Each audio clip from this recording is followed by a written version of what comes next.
గొప్ప తేజస్సు గల 1000 కోట్ల వానరులు సముద్రం మీద. ఎంతమంది అంటండి?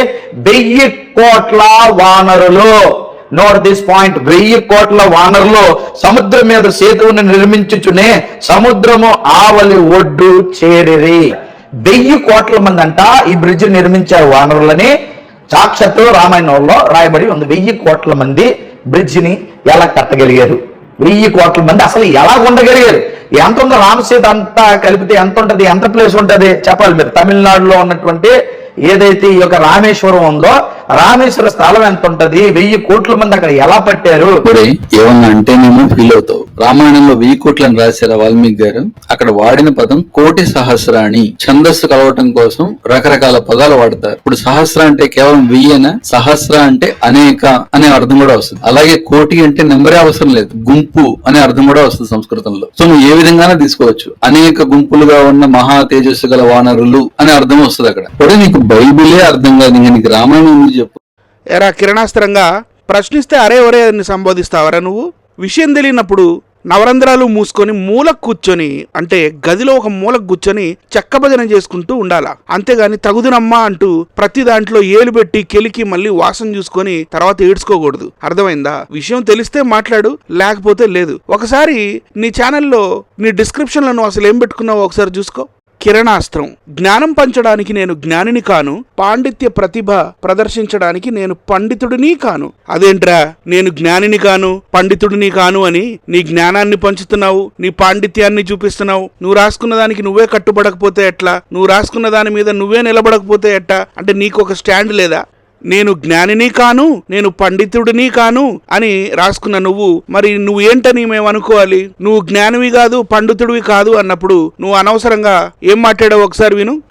ఏమన్నా అంటే నేను ఫీల్ అవుతావు. రామాయణంలో 1000 కోట్లని రాశారు వాల్మీకి గారు.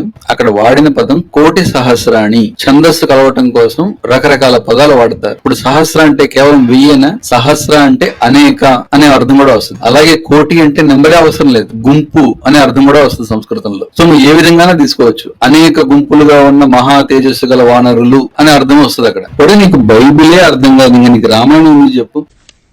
ఎందుకు పుడతారో కూడా తెలియదండి మనుషులు. కొంతమంది బేసిక్ సెన్స్ ఉండదు మనుషుల దగ్గర. ఒరే జ్ఞానశూన్య, రామాయణం ఎట్లుంటదో ఆ పుస్తకం యొక్క అట్టన్న ఎప్పుడైనా చూసావంటారా నువ్వు? శ్రీమద్ రామాయణము యుద్ధకాండ 28వ సర్గ ఎప్పుడైనా నీ మొహానికి చదివేడిస్తే కదరా తెలిసేది. యుద్ధకాండలోని 28వ సర్గ 33వ శ్లోకంలో ఏదో ఇచ్చాడు అక్కడ. శతం కోటి సహస్రాణం వగర వగర వగర వగర. కింద తాత్పర్యం ఏముంది? 100 లక్షలు 1 కోటి అని పండితులు చెప్పుదురు, 1,00,000 కోట్లు 1 శంకువు అని రాసి ఉంది. సరే, ఏదో రాశారు కదా, ముందుకెళ్దాం. ఇప్పుడు ఇక్కడ కొన్ని శ్లోకాలు ఏదో ఉన్నాయి. దాని అర్థం ఏంటి?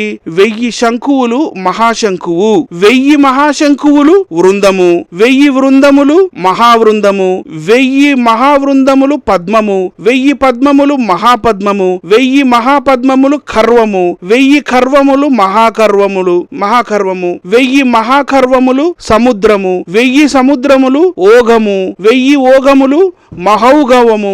ఏంద్ర ఇదే? సరే, ముందుకు వెళ్దాం, ఉండు. సరే, దీని కింద మళ్ళీ ఏదో సంస్కృత, అంటే మన భారతదేశానికి చెందని ఆర్యుల సంస్కృత భాషలో ఏదో తెలుగు లిపిలో రాసిన ఏవో శ్లోకాలు ఉన్నాయి. దాని కింద దీని మీనింగ్ ఏందో చూద్దాం. రే జ్ఞానశూన్య, నువ్వు చూడాలి రే.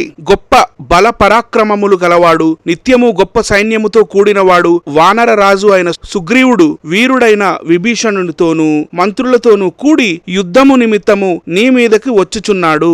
ఈతని వెంట 1000 కోట్లు 100 శంఖవులు, 1000 మహాశంఖవులు, 100 వృందములు మహావృందములు, 100 పద్మములు, 1000 పద్మములు, 100 ఖర్వములు, 100 సముద్రములు, మహౌగవము, 1,000,000 మహౌగవములు, సంఖ్యగల సముద్రముతో సమానుడైన వానర సైన్యము ఉన్నది.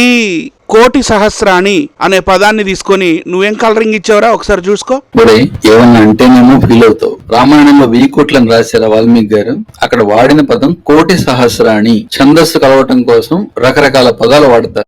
ఏమంటివి? ఛందస్సు కలవడానికి రకరకాల పదాలు వాడతారా? ఛందస్సు కలవడానికి రకరకాల పదాలని నేను వాడాను అని వాల్మీకి రామాయణంలో వాల్మీకి రాశాడంటారా జ్ఞానశూన్య? ఏం మాట్లాడుతున్నావురా? మరి అంత నీచమైన కలరింగ్ ఇస్తావంటారా నువ్వు? వీడు ఇంకా ఏమేం మురిగాడో ముందు ఇంకా చూద్దాం.